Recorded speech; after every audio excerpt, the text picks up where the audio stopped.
નમસ્કાર મિત્રો, વિડીયોમાં તમારું સ્વાગત કરું છું। તમે આ વિડીયોમાં આવ્યા છો એનો મતલબ એ છે કે તમે સુરાપુરા દાદા પ્રત્યે શ્રદ્ધા ધરાવો છો। મિત્રો, તો આજે મારે વાત કરવાની છે કે તમે થંબનેલમાં જોઈ કે શું 45 થી 40 હજાર અને અથવા 50,000 પ્લસ માણસોને દાનબા બાપુ એટલે કે સુરાપુરા દાદા આપણા ભોરાદની અંદરમાં છે તે દાદાના સાનિધ્યમાં ગયા પછી દારૂ મૂકેલો છે। મિત્રો, હા, તો વાત બિલકુલ સાચી છે। ચાલો તેનું પ્રૂફ સાથે હું તમને વાત કરું તો વિડીયોને જરાય પણ સ્કીપ ન કરતા વિડીયોને પૂરો જોજો, કારણ કે વિડીયો જે વસ્તુમાં તમે ઇન્ટરેસ્ટ ધરાવો છો એટલે તમે આ વિડીયો જોશો તો વિડીયોનો પૂરો સાંભળવો એ પણ તમારો હક છે।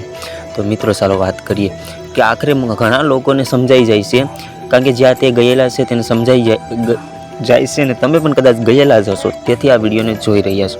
તો વાત કરીએ પૂરી કે જ્યારે ત્યાં દારૂ મૂકવાનું પાણી પાવામાં આવે છે ત્યારે પાણી પાવા માટે તે એક ગ્લાસ દાદાના નામનું બનાવવામાં આવે છે।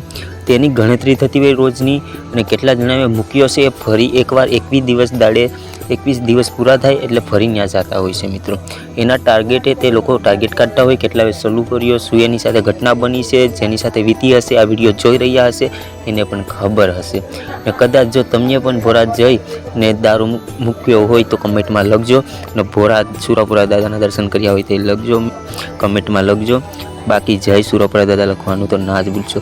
તો મિત્રો, આ વાત સાચી છે, જો તમારા પરિવારજનોમાં કોઈ પણ અતિની ગતિ દારૂની વ્યસની હોય તો જરૂર સુરાપુરા ધામ ભોરાદની મુલાકાત અવશ્ય લેજો। બસ એના હેતુથી આ વિડીયો બનાવવામાં આવ્યો છે। આ વિડીયો તમને ગમ્યો હોય તો વિડીયોને લાઈક કરજો એવી આશા રાખું છું।